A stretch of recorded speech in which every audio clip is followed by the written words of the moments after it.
রাজধানী উন্নয়ন কর্তৃপক্ষের প্লট বরাদ্দে দুর্নীতির অভিযোগে দুদকের করা পৃথক দুই মামলায় সাবেক প্রধানমন্ত্রী শেখ হাসিনা ও তার ছেলে সজীব ওয়াজেদ জয়সহ ২৯ জনের বিরুদ্ধে গ্রেপ্তারি পরোয়ানা জারি করেছেন আদালত।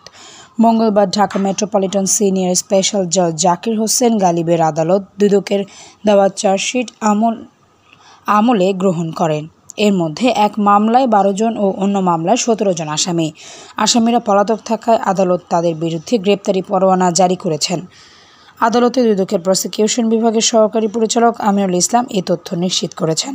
জানা যায়, পূর্বাঞ্চলে ৬০ কাঠা প্লট বরাদ্দ নেওয়ার প্রমাণ পাওয়ায় ক্ষমতাচ্যুত সাবেক প্রধানমন্ত্রী শেখ হাসিনা ও তার বোন শেখ রেহেনার পরিবারের সদস্য সাবেক প্রতিমন্ত্রী শরীফ আহমেদ গণপূর্ত মন্ত্রণালয়ের ১৪ কর্মকর্তার বিরুদ্ধে পৃথক চার্জশিট করে দুর্নীতি দমন কমিশন গত ১২, ১৩ ও ১৪ জানুয়ারি তাদের বিরুদ্ধে মামলাগুলো দায়ের করা হয়। আসামিদের বিরুদ্ধে অভিযোগ, সরকারের সর্বোচ্চ পদাধিকার ও পাবলিক সার্ভেন্ট হিসেবে বহাল থাকাকালে সাবেক প্রধানমন্ত্রী শেখ হাসিনা ও তার পরিবারের ওপর অর্পিত ক্ষমতার অপব্যবহার করে বরাদ্দ পাওয়ার যোগ্য না হওয়া সত্ত্বেও অসৎ উদ্দেশ্যে পূর্বাঞ্চল আবাসন প্রকল্পের ২৭ নং সেক্টরের ২০৩ নং রাস্তায় ৬টি প্লট বরাদ্দ দেওয়া হয়েছে।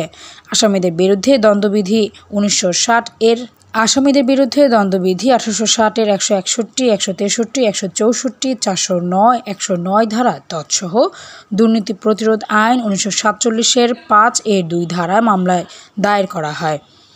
১.৫ দশক দেশ শাসনের পর ছাত্র জনতার অভ্যুত্থানে গত ৫ আগস্ট প্রধানমন্ত্রীর পদ ছেড়ে ভারতে আশ্রয় নেন আওয়ামী লীগ সভাপতি শেখ হাসিনা। এরপর থেকে সেখানেই রয়েছেন তিনি। Desk report, সমযোগ।